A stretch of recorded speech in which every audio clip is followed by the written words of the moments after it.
ये अगर हम देखेंगे तो सत्ता समंदर से तकरीबन 4000 किलोमीटर जो सी लेवल से ऊपर है, काफ़ी हाई आपने ये चेक किया? हाँ, ये मैं गूगल मैप से चेक कर रहा था। जी जी, ये तकरीबन 4000 किलोमीटर सी लेवल से ऊपर है। माशाल्लाह, काफ़ी ऊंचा हाई अल्टीट्यूड जिसको हम कह सकते हैं। तो आज सुबह सवेरे मैं अपने दोस्तों के साथ निकला, हमें मालिश में जाना था, तो बहुत अच्छा फील हो रहा। सुबह सवेरे मॉर्निंग में जो हवा चल रही थी, बहुत ही अच्छी हवा थी, ठंडी सी। तो आप देख सकते हैं ये कहाँ का नज़ारा कितना ऊपर है। ये देखो कि मकान जो हैं छोटे छोटे चिड़ियों की मानत दिख रहे हैं। तो माशाल्लाह हमारा प्लेग्राउंड भी यहाँ से दिख रहा है। तो आप इससे ये अंदाज़ा लगा सकते हैं कि हम कितने ऊपर पहुँच गए हैं। तो हमारे साथ कुछ साथी हैं। तनवीर साहब, आप मुझे बताएंगे कि आपको कैसा लग रहा है कि जो हम कह सकते हैं कि अगर आजकल के दौर में अगर हम बोलेंगे तो जंगल, इसको तो जंगल कह सकते हैं हम इसको, कि जब आप इन जंगलों में जाते हैं तो कैसा फील करते हैं? देखिए, कैसा लगता है आपको? करीम साहब, आपका बहुत बहुत शुक्रिया। मसला ये है कि यहाँ पे आके तो इंसान को ऐसा फील होता है कि हकीकत में हम जन्नत में आ चुके हैं, क्योंकि इतनी अच्छी ब्यूटी ऑफ नेचर हम जिसे कह सकते हैं। अगर इतना अच्छा ये अल्लाह ताला का निज़ाम है तो आप सोच सकते हो कि अल्लाह पाक की क्या मिसाल होगी। दूसरी बात यह है कि मुझे हर साल आना पड़ता है। मैं यहाँ पे मोबाइल टीचर हूँ। अच्छा, आप टीचर हो? जी जी, मैं यहाँ पे लोकल मोबाइल अच्छा, टीचर हूँ। आप के कहने का मतलब ये है कि जो ये लोग नोमैडिक पीपल जो हैं, जब ये धारों पे चले जाते हैं, पहाड़ों पे आते हैं, तो उनके जो बच्चे होते हैं छोटे छोटे, साथ में आप उनको एजुकेशन बिल्कुल देते हो। मैं इस बात को मैं ये भी कह सकता हूँ कि गवर्नमेंट ऑफ इंडिया जो है उसका भी हम शुक्रिया अदा कर सकते हैं कि देखो वो एजुकेशन सिस्टम को इन पहाड़ों पे भी वो कंटिन्यूसली करते हैं कि ताकि कोई भी बच्चा एजुकेशन से महरूम ना रहे। तो तनवीर साहब, आपको कितने साल हो गए? तो क्यूम साहब, मुझे ये इस साल जो मेरे इस 2022 चल रहा है, ये मेरा 7वां साल है कंटिन्यू। तो 7 सालों से मैं यहाँ पे अप डाउन कर रहा हूँ। तो जब भी आता हूँ तो ऐसा लगता है कि पहली बार आया हूँ। अच्छा अच्छा, इतना अच्छा नज़ारा यहाँ का। अभी तो हम जंगल के अंदर हैं, अब थोड़ा किलोमीटर 2 या 3 आगे और चढ़ गए तो वहाँ पे पूरा मैदान दिखेगा आपको। अच्छा, कोई जंगल, कोई पेड़। मज़ा आने वाला है हमें भी जो। हाँ, आपको मज़ा आने वाला है। मैं आपको आज पूरा गाइड करूँगा और पूरा दिखाऊंगा कि आगे का जो सफ़र है वो कैसा है। तो आपका दिन नहीं करेगा वापस आने का। तो अब मेरा वहाँ पे नेटवर्क नहीं आता है, मैं बहुत टाइम वहाँ रहता हूँ।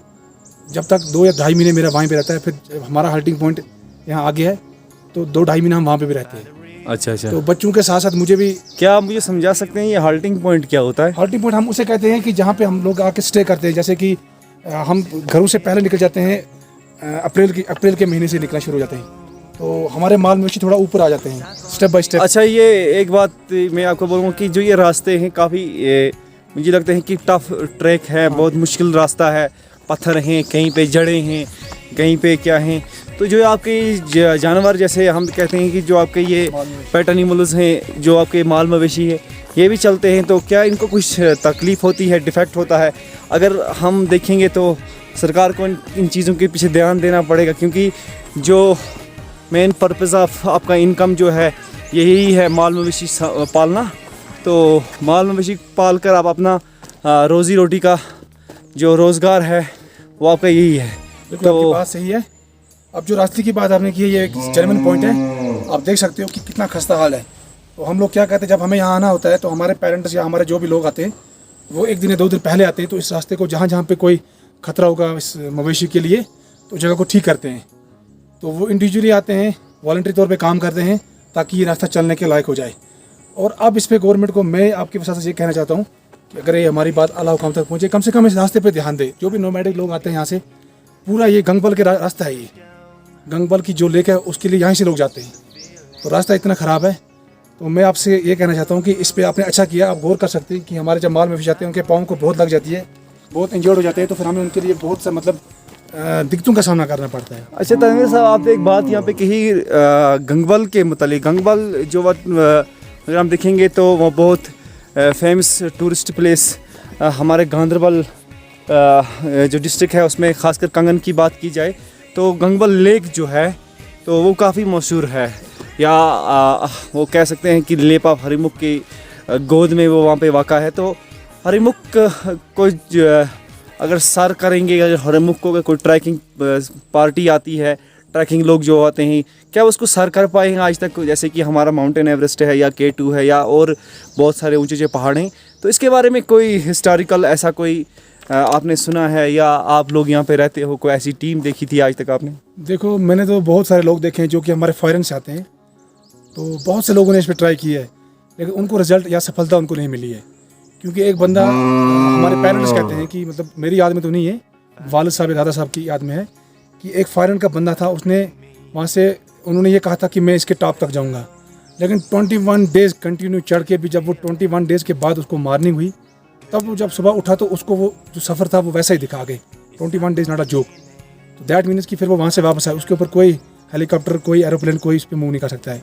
दिखने में तो वो बिल्कुल कम दिखता है, लेकिन जितना बंदा उसके अच्छा तनवीर साहब, आपका कहने का मतलब है कि इसको सर नहीं किया किसी ने? तो गंगवल के बारे में एक बात ये है कि नारायणनाग से एक रूट जाता है, नारायणनाग से काफ़ी टूरिस्ट जाते हैं, तो आपका लोकल जो ये रूट छतरपुर का रूट है, तो एज़ कम्पेयर टू नारायणनाग मुझे लगता है कि काफ़ी अच्छा रूट है, क्योंकि थोड़ी सी चढ़ाई है, उसके बाद बहुत अच्छे नज़ारे हैं, तो आप अच्छे तरीके से गंगवल पहुंच सकते हैं, गंगवल को सर कर सकते हैं। आप खुद वहाँ से गए हो, मैं खुद वहाँ से गया हूँ, वहाँ से रास्ता शॉर्टकट है, इसमें कोई शक नहीं है, लेकिन बहुत कठिन रास्ता है, उसमें जान को खतरा रहता है, बिल्कुल रिस्क पे होता है। यहाँ से क्या है, यहाँ से आपको एक महालज दिख जाएगा, और महालज एक ऐसी जगह है जिसके लिए लोग तरसते हैं।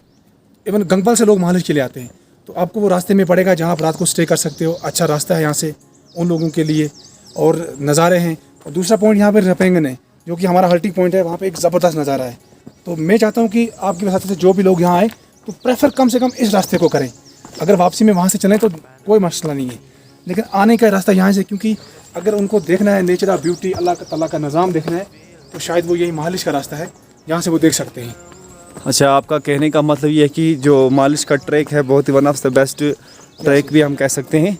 तो हम जो भी लोकल ट्रैकर्स हैं या जो भी हम देखते हैं कि जो ट्रैकिंग का शौक़ रखते हैं, जो पहाड़ों को सर करने की शौक़ रखते हैं या नेचुरल के एडवेंचर्स पे जाना चाहते हैं, तो उनके लिए एक आसान सा ट्रैक ये भी है, इसको एक्सप्लोर करें। तो नई नई चीज़ें जब एक्सप्लोर होती हैं, तो इसके आसपास भी हम देखते हैं अच्छे अच्छे पहाड़ हैं। तो फायरिंग के उनको जो भी आपके कुलूम साहब, जो फायरिंग से लोग आते हैं, जब भी वो आते हैं तो वो प्रेफर इसी रास्ते को करते हैं। अच्छा, क्योंकि उनको पता है कि उन लोगों ने मैप से जाते हैं, वो शॉर्टकट नहीं करते कभी भी। अच्छा, वो एंजॉय करते हैं पूरी तरीके से, क्योंकि सिर्फ गंगवल ही नहीं है, गंगवल से जैसे गंगवल है, उससे दुगना चीज़ महालिश है। वो आप आगे देखोगे, बहुत बड़ा मैदान है, और अप एंड डाउन है, उसमें बर्फ़ के छोटे छोटे वो टुकड़े पड़े हैं, ग्लेशियर बने हुए हैं, जो कि बहुत टाइम तक रहते हैं, और लोग उसी चीज़ को प्रेफर करते हैं। इसलिए मैं आपसे ये कहना चाहता हूँ कि जो भी लोग यहाँ आना चाहते हैं, तो मेरी उनसे ये गुजारिश है कि रिक्वेस्ट करता हूँ कि वो कम से कम एक बार मालिश ज़रूर आ जाए, मालिश को देखें, इस नज़ारे को अपनी आंखों में कैद कर लें। शुक्रिया तनवीर साहब, जो आपने हमें इंफॉर्मेशन दी। तो हमारे साथ कुछ और नौजवान भी हैं। देखो, ये हमारा एक छोटा भाई है,